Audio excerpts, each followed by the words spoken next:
ഉൾപ്പെടെ ഉള്ള ആളുകൾ അവർ മനഃപൂർവ്വം ഒരു വീട്ടിനകത്ത് പ്രതിയെ അലമാരയിലും അതുപോലെ തന്നെ മേശവലിപ്പിലുമൊക്കെ അപ്പോൾ ഇതെന്താ മയക്കുമരുന്നോ മറ്റോ കൊണ്ടുവച്ചതാണ്. ഒരു പ്രതിയെ തപ്പുകയാണ് വീട്ടിനകത്ത്. അതെങ്ങനെയാണ് തപ്പുക സാധാരണ?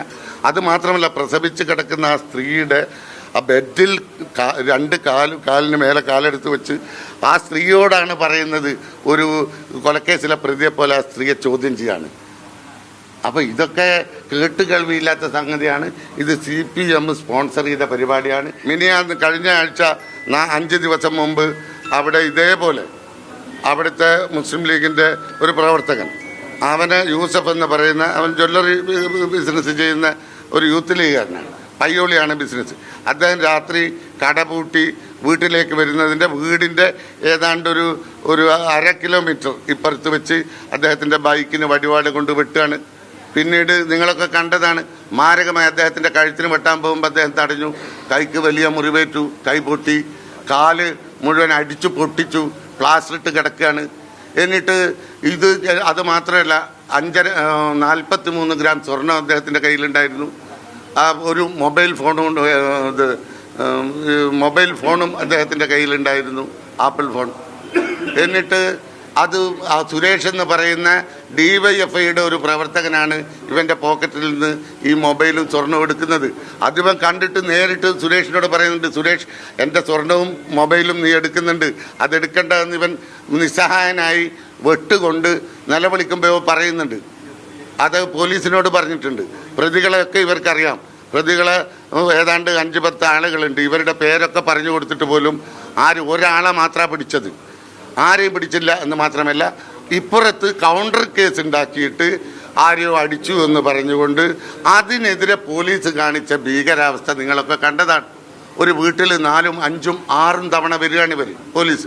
4, 5 സ്ത്രീകൾ മാത്രം. അല്ല, കഴിഞ്ഞ ദിവസം പറഞ്ഞതാണെങ്കിലും അതൊന്നും ചാനലിൽ എവിടെ നമ്മൾ കാണുന്നില്ല. അല്ല, ഞാൻ പറയാം, ഇതൊന്ന് പറഞ്ഞോട്ടെ. ഇത്രയും ഭീകരമായ രൂപത്തിൽ ആക്രമിച്ചിട്ട് ഒരു നടപടിയും ഉണ്ടാവുന്നില്ല എന്ന് മാത്രമല്ല, പോലീസ് വീണ്ടും അക്രമികളെ പ്രൊട്ടക്ട് ചെയ്യാണ്. ഒരു 10-15 ദിവസമായി പ്രസവിച്ച് കിടക്കുന്ന ആ സ്ത്രീയുടെ വീട്ടിൽ എന്ത് ഭീകരത കാണിച്ച് ആർക്ക് വേണ്ടിയായത്?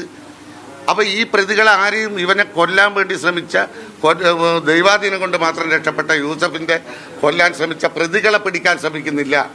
കൗണ്ടർ കേസ് കൊടുത്തിട്ട് ആ പ്രതികൾക്കെതിരെ ഭീകരാന്തരീക്ഷം സൃഷ്ടിച്ച് വീട്ടിൽ കയറി പോലീസ് അടിപ്പാവവരെ തപ്പും എന്ന് പറയുന്ന സാഹചര്യം ഉണ്ടാകാണ്. ഇതാണ് അവിടെ നടന്നുകൊണ്ടിരിക്കുന്നത്. അതുമാത്രമല്ല, ഇന്നലെ ഗോവിന്ദൻ മാഷ് പറയാണ് അവിടെ ബോംബ് ശേഖരങ്ങൾ. അതൊന്നും അന്വേഷിക്കണം തീർച്ചയായും. നിങ്ങളുടെ പോലീസാണുള്ളത്.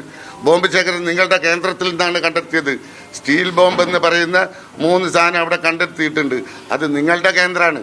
പോലീസ് അന്വേഷിച്ച് ആരാണ് ഇതിൻ്റെയൊക്കെ ആളുകൾ. ഞങ്ങൾ നേരത്തെ പറയുന്നുണ്ട്, തെരഞ്ഞെടുപ്പ് കാലത്ത് CPM ബാനറും ഫ്ലക്സും ബോർഡും തെരഞ്ഞെടുപ്പ് പ്രചരണായുധം ഉണ്ടാകുന്ന സാധനം മാത്രമല്ല, ബോംബും കൂടെ അവരുടെ തെരഞ്ഞെടുപ്പ് പ്രചരണത്തിൻ്റെ ഭാഗമാണ് എന്ന് ഞങ്ങൾ പറയാം. അത് അവിടെ നടന്നുകൊണ്ടിരിക്കുന്നുണ്ട്, ഇപ്പോഴും നടക്കുന്നുണ്ട്.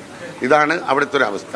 ഈ BJPയുടെ ചില ആളുകളെ പുറത്താക്കി അവർ പറയുന്നു ഇങ്ങനൊരു ധാരണയുണ്ട്, ഈ നേതൃത്വത്തിൻ്റെ ഈ തീരുമാനങ്ങളൊക്കെ പ്രതിഷേധിച്ചാണ്. അത് എന്ത് പറയാം? കാരണം നേരത്തെ ഇപ്പോൾ രാഹുൽ ഗാന്ധിയും പ്രിയങ്ക ഗാന്ധിയും ജയിച്ചപ്പോൾ തീവ്രവാദികളുടെ വോട്ട് വാങ്ങി ജയിച്ചു എന്ന് പറഞ്ഞ ആളുകൾക്ക് എന്തു പറയാനും സാധ്യമാകും.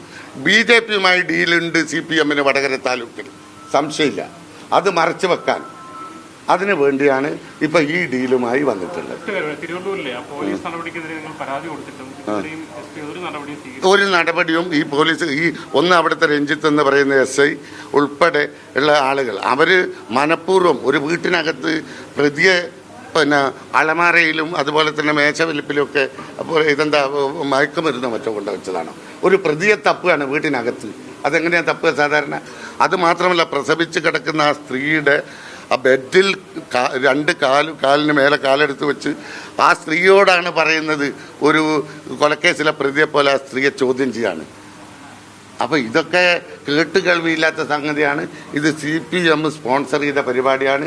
DYFIയുടെ നേതാക്കന്മാരാണ് വടകരയിലെ പോലീസ് സ്റ്റേഷനിലെ CI ആയാലും അതുപോലെ ബന്ധപ്പെട്ട ആളുകളായാലും. ഞങ്ങൾ നേരത്തെ പറയുന്നുണ്ട്, വടകര പോലീസ് സ്റ്റേഷൻ്റെ ബോർഡ് മാറ്റി ചെങ്കൊടി കുത്തി ലോക്കൽ കമ്മിറ്റി ആഫീസ് എന്ന് വെച്ചാൽ പ്രശ്നം തീരും. എന്നാൽ പിന്നെ വേറെ ആരും അവിടെ അങ്ങോട്ട് പോകേണ്ടതില്ല. ഒരു ലോക്കൽ കമ്മിറ്റി ആഫീസ് പോലെയാണ് വടകര പോലീസ് സ്റ്റേഷൻ പ്രവർത്തിക്കുന്നത്. അതിൻ്റെ തെളിവാണ് മിനിയാന്ന് കണ്ടത്.